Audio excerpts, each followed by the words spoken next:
Freud, full of fallacies. Aphorism 223. The hybrid European, all in all, a tolerably ugly plebeian, simply needs a costume. He requires history as a storage room for costumes. To be sure, he soon notices that not one fits him very well, so he keeps changing. Let anyone look at the 19th century with an eye for these quick preferences and changes of the style masquerade. Also for the moments of despair over the fact that nothing is becoming. It is no use to parade as romantic or classical, Christian or Florentine, Baroque or national, in moribus et artibus. I have no idea what that means. That's just some Latin that the translator decided to not put a footnote for. It does not look good. Oh, maybe he just explained it in German immediately after. But the spirit, especially the historical spirit, finds its advantage even in this despair. Again and again, a new piece of prehistory or a foreign country is tried on, put on, taken off, packed away, and above all, studied. We are the first age that has truly studied costumes. I mean those of moralities, articles of faith, tastes in the arts and religions, prepared like no previous age for a carnival in the grand style, for the laughter and high spirits of the most spiritual revelry, for the transcendental heights of the highest nonsense and Aristophanean derision of the world. Perhaps this is where we shall still discover the realm of our invention, that realm in which we, too, can still be original, say, as parodists of world history and God's buffoons. Perhaps, even if nothing else today has any future, our laughter may yet have a future. Copying? What? No. Without a comment. He's in the corner. Or fallacies, which is Paul making a really a somewhat obscure. I don't know. It's not that obscure, probably. Joke about Final Fantasy 13, where there are creatures called Fal'Cie and Lucy, and so the gods in the game, like these god figures who control mankind, are called the Fal'Cie, the fallacy. And no, it's a fucking whole thing with Final Fantasy games. Like, at least half of them involve some sort of horribly corrupt church. Okay. It is like one of the many common threads throughout that franchise. Didn't really show up too much in 15, but 15 was complete fucking garbage. Just horrible. Martin, what do you think about Final Fantasy 15? Best game ever. That's Leon talking. You mean Twink and the Boys? Twink and the Boys, Twink and the Boys. Twink and the Boys. That's a house inside joke right there. Yeah. No. No. No. Sorry, we're going down a rabbit hole of inside jokes. Jokes about media that we watch. So Dolores, Westworld, the way she says no. Yeah. Best ever. Yeah, Dolores on Westworld says the word no like this. No. And we all say no. That's that way in the house now because it's incredible. It's just life changing the minute you start changing the way you say no. No.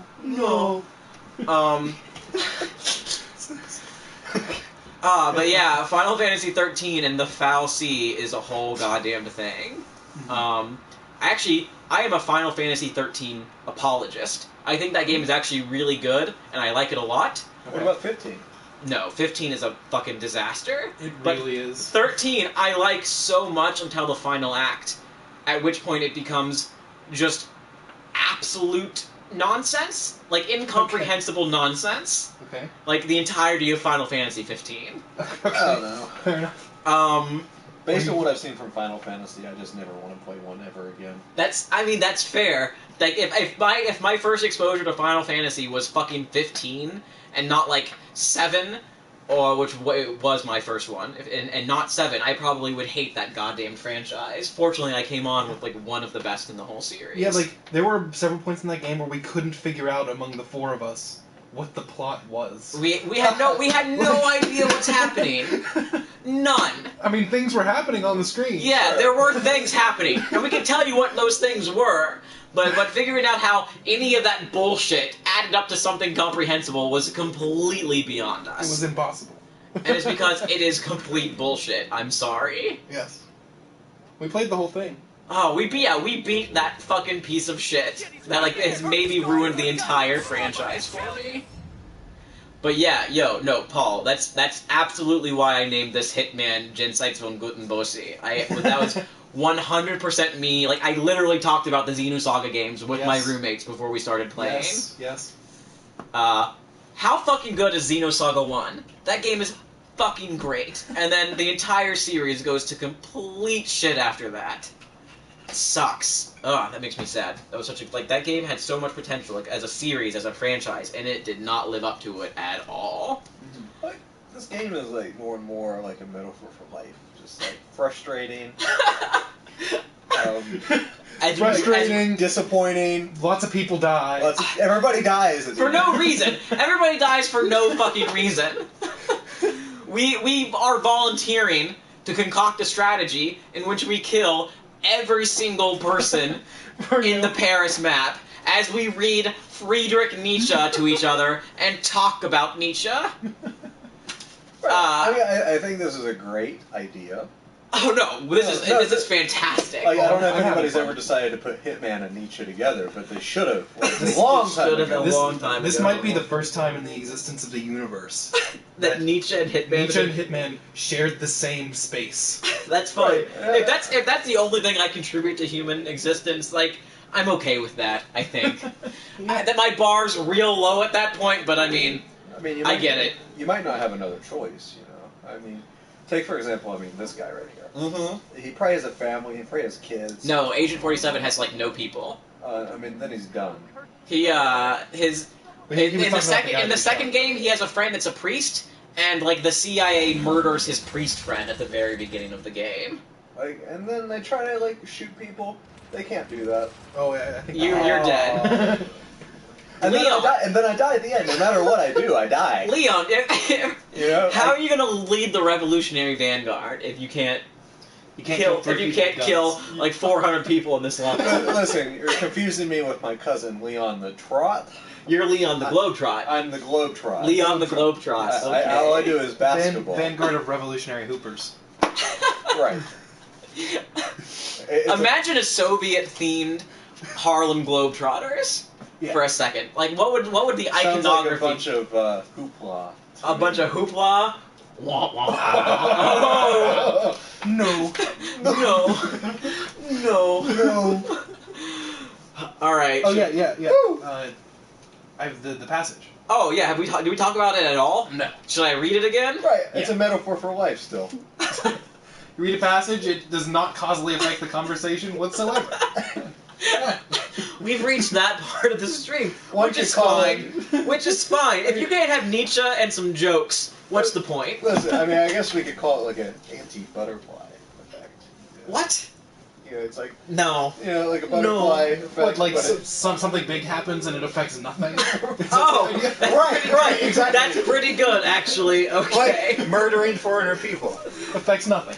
Nothing at all. So we're gonna reread Aphorism 223.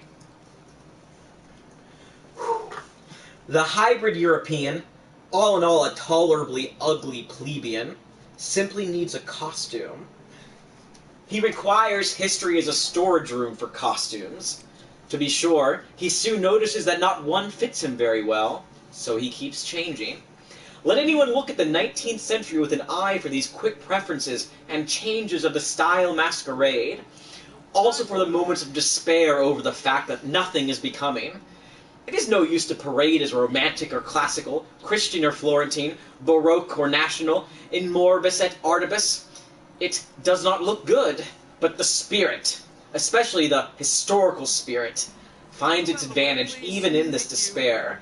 Again and again, a new piece of prehistory or a foreign country is tried on, put on, taken off, packed away, and above all studied. Look at that situation.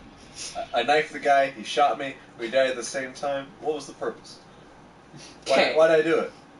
Self-interest. We are the first age that has truly studied costumes. I mean those of moralities. articles of faith, tastes in the arts and religions, prepared like no previous age for a carnival in the grand style, for the laughter and high spirits of the most spiritual revelry, for the transcendental heights of the highest nonsense and Aristophanean derision of the world, perhaps this is where we shall discover the realm of our invention, that realm in which we, too, can still be original, say, as parodists of world history and God's buffoons. Perhaps, even if nothing else today has any future, our laughter may yet have a future. Okay. So how I want to read that, at least the beginning, is in conjunction with Nietzsche's prediction that we read before in the book, off-stream, that we mentioned, about him predicting that there was going to be a unified Europe in the future. And I guess he saw the early becomings of that, and I think that that's how I want to read the hybrid European, or whatever he says. This idea that, there are people that are not of a single culture anymore, right? That, they're not just German or just Catholic. That when people... Paul has a contribution. Oh, sure, go ahead. The first part of this aphorism posits that the common European invents their own history as is useful and that they view it as costume. Sure, but I'm not sure that they have to view it as costume. I think that I think that they probably take it very seriously. But what they do is try out things like intense Christianity or strong German nationalism or things like that, and find that none of them fits the way that they have to live anymore very well. That what they're really in want of is something new that takes an account of these things. But in whole, I think Paul's just about right. Cool. All right. Do we have any more to say about this aphorism? The ending was confusing to me. Okay. Would you want a Coors Light? Yeah. Now we're engaging in product placement. And yeah, drunk Nietzsche. So, let's get a poll from people real quick before we go into the next one. A poll? What do we poll about? Right. Coors Light, is that an acceptable drink? Yeah. Is Coors Light an acceptable beer? I say no. I say Coors Light Question is... 1, yes Okay. or no. Is Coors Light an acceptable drink? Question 2, Coors Light or Miller Light? Miller Light. Miller Light, absolutely. Well, if they choose Miller Light, they're wrong. Ew. It is. But Well, let's be perfectly clear. We should not be drinking any of those beers. Well, I'm not drinking beer. I'm drinking whiskey and washing it down with beer. That's a very healthy approach. It's a very 19th century man approach. Hey, liquor before beer in the clear. Oh God. I don't think liquor. I don't really drink meant. that much. Which I just realized contradicts something that I've said on this. I think only we'll get that, though. That's okay. That's fair, yeah. To quote our bud Don, Coors Light is the trashiest beer. I don't know if I'm going to say the trash. Look at these people right here. Look at them. What is their meaning in life? This guy is just dragging his body. Paul has a response to the second half of the aphorism. Oh, sweet. Good. That with all of the distractions of the time, this time is the best to see through the old and create something new. Sure. And then he also says, and Coors is both trash and is better because it has no discernible flavor. I accept that answer. I think that's okay.